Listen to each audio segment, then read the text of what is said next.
Hello guys! Welcome back po sa ating munting channel. Para sa mga bago po, Moonchild Magoda rin here. Sumasalubong ang mga chicken joy. Umagang umaga, ilaban natin ito. In today's video reading, another session po tayo ng ating segment na Charot Tarot. Another video record nga po tayo para sa yung favorite couples, love teams, celebrities. Bago ang lahat, kung meron po kayong nais na mabasahan din natin next time, comment nyo lang below kung sino.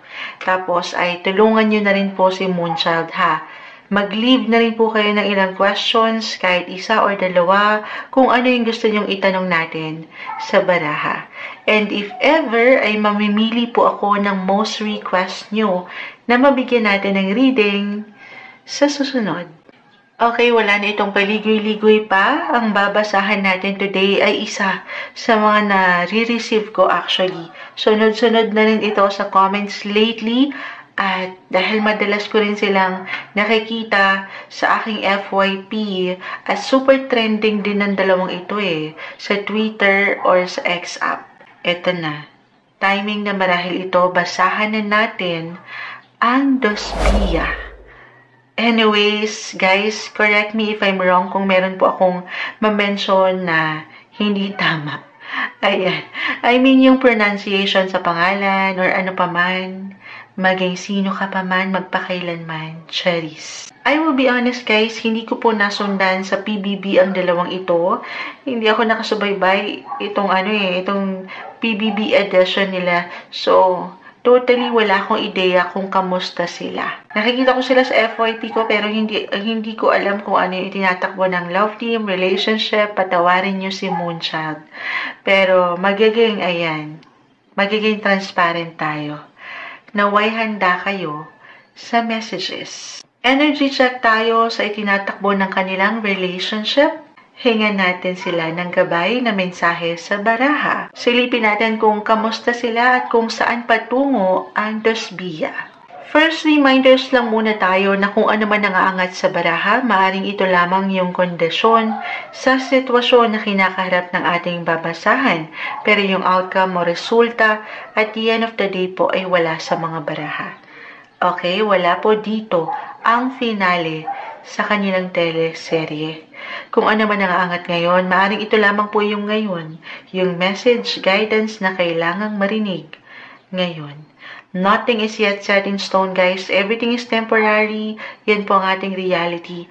Pwede itong mabago. Depende na rin sa patuloy na maaring maging aksyon o desisyon ng isang tao. Hindi ko po ito tatamisan, wag laliman, mensaheng gabay lamang po. This is also considered as part of entertainment purposes only. Wag ma-attach sa cards. Charot, tarot. Ito na, kuha na tayo ng ilang cards para sa Dosbia guidance.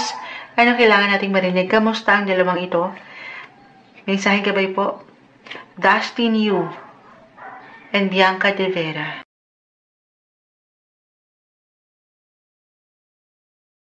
Kamusta po ang dalawang ito? Ano na ang status ng kanilang relasyon ngayon?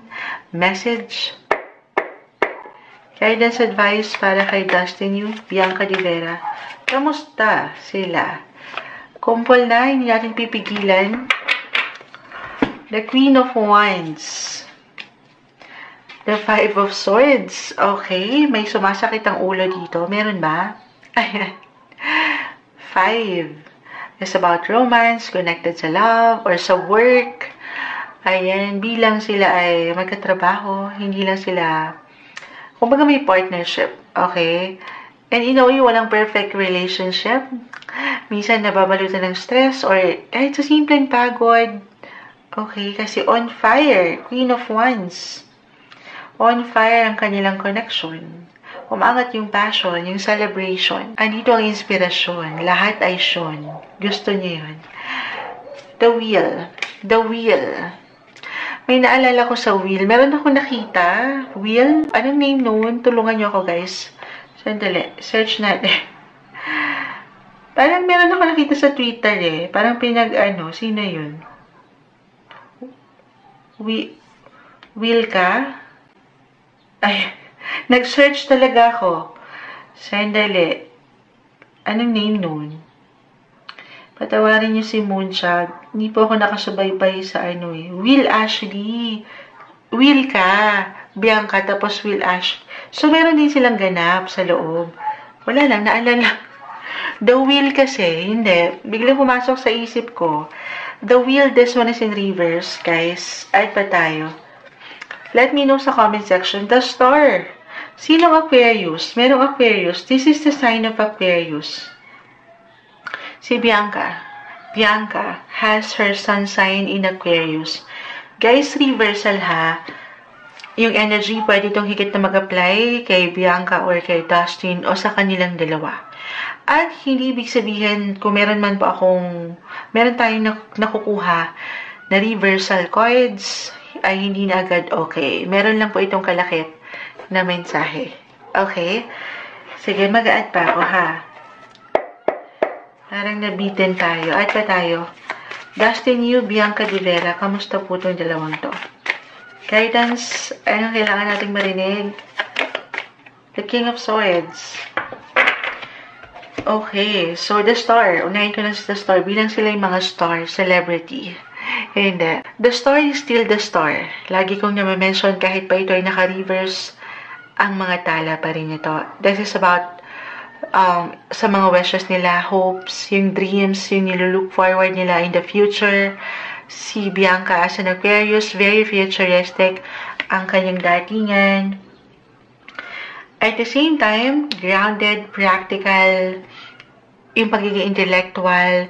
Marahil ang koneksyon na ito ay para bang marami. Hindi sila nauubusan ng pwedeng pag-usapan. Although Earth and Air may pagkakaiba. Yes, lahat naman may pagkakaiba. Depende na ha, kung meron silang ilang placement sa kanilang chart na magbabalance doon sa kanilang signs.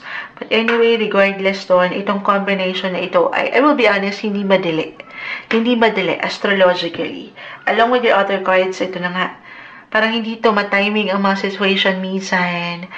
Or ito may ilang stress, may ilang distraction sa paligid. Or at one point, let me know, meron na ba silang napagdaanan together na hindi ganun madali. Kumbaga, may ilang differences na umangat. Na okay lang naman, lahat naman tayo magkakaiba. Or hindi sumaswak yung ilang situation para sa kanila.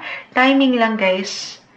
The tables will turn, the wheel, umiikot yan, walang forever. Ayan, napaka-bitter ni Moonchild.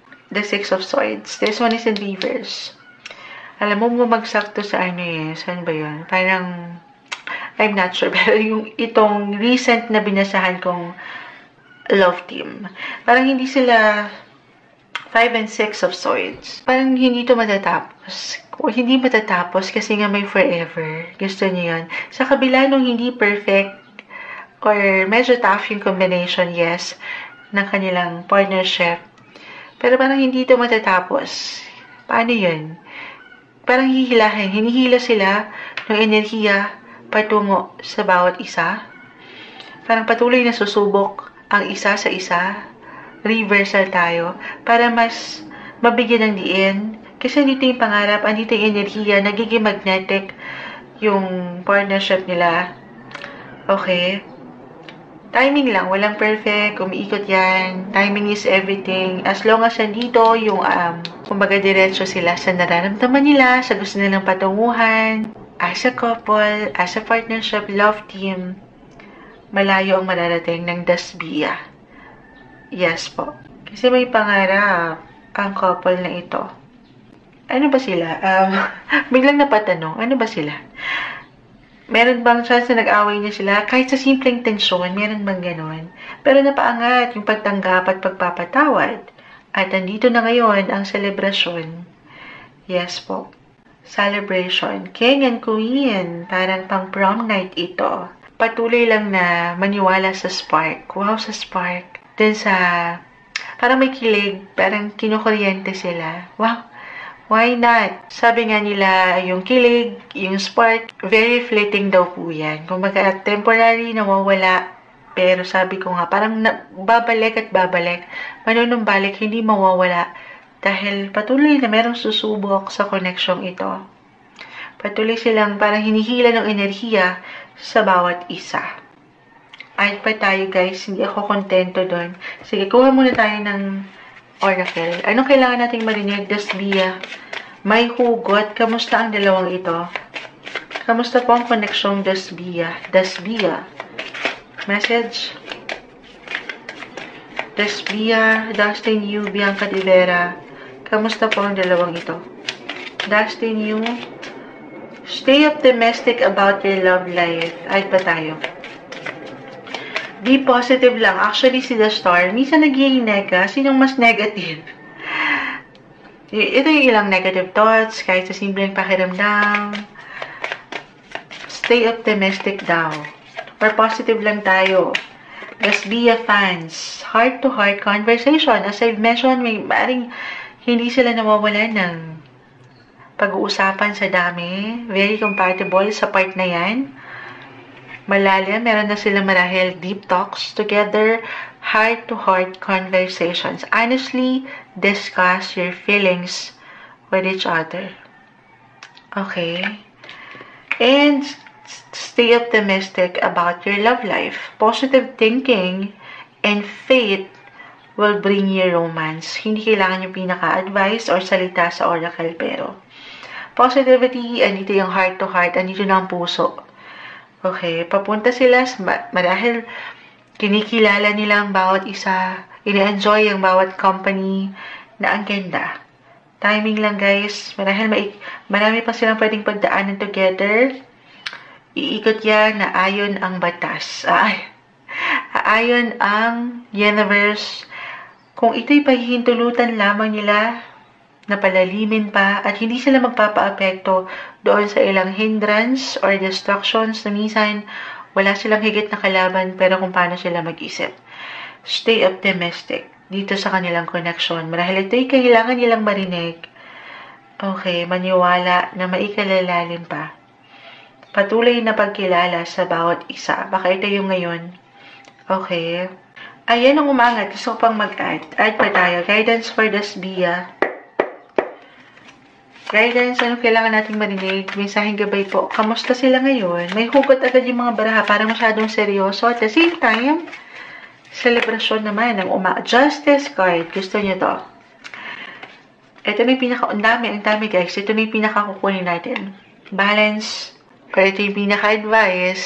Kasi nga may ilang differences ako nakikita. Pero sumasabay naman sa pagkakaibang ito. Justice. Compromise, connection, the feeling is mutual. Parang ganun, no? May justice. Yes po. Maganda. May laban. Kapag nasa katwiran, ipaglaban mo. Kasi nga umaangat yung conversation. Yung heart-to-heart talk. Dahil seryoso tong dalawang to. Kapag sila'y nag-uusap dalawa. May mga deep talks at nagiging positibo naman ang kanilang mga enerhiya para sa isa't isa. Maaring nagiging ma-effort, sino? Reversal ha? Sino mas ma-effort sa kanila? Physically, mentally, emotionally, paano magbigay ng priority or ng something energy. Pero balance pareho silang give and take. Yung isa naman, parang sa ibang paraan, okay? Kahit sa simpleng, lang niya, aura, ay nakukumpleto ang araw ng isang King of Swords. Si Dustin na ba yan? Ayan. May justice. May justice. Meron at merong purpose kung bakit sila pinagtagpo ng universe, the star. Nakasulat na yan sa mga tala. Ayan. At para maaaring meron at meron silang matututunan kasi sa bawat isa. Opo, may aral akong nakikita mula sa ilang pagkakaiba. May ilang imbalances. At the end of the day, babalik at babalik kasi andito ang justice. Yung deserve nila. Okay? Deserve ng mga puso nilang maging masaya. Sa ngayon, along with the cards para sa mga Dasbiya, ang mahalaga yung ngayon, masaya sila. At the same time, yung maturity, kumbaga, sinusunod nila kung ano yung priority, practicality, yun naman ang mahalaga. Sabay, patuloy na transitions, transformation, may mga pagbabago pa po. Pero naway, mapaangat nila ang kanilang mga puso. Okay?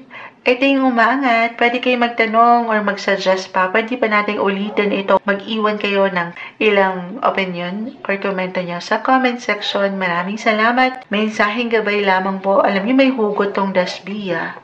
Yes po. See you again sa ating next Tarot Charot segment. Maraming pong salamat.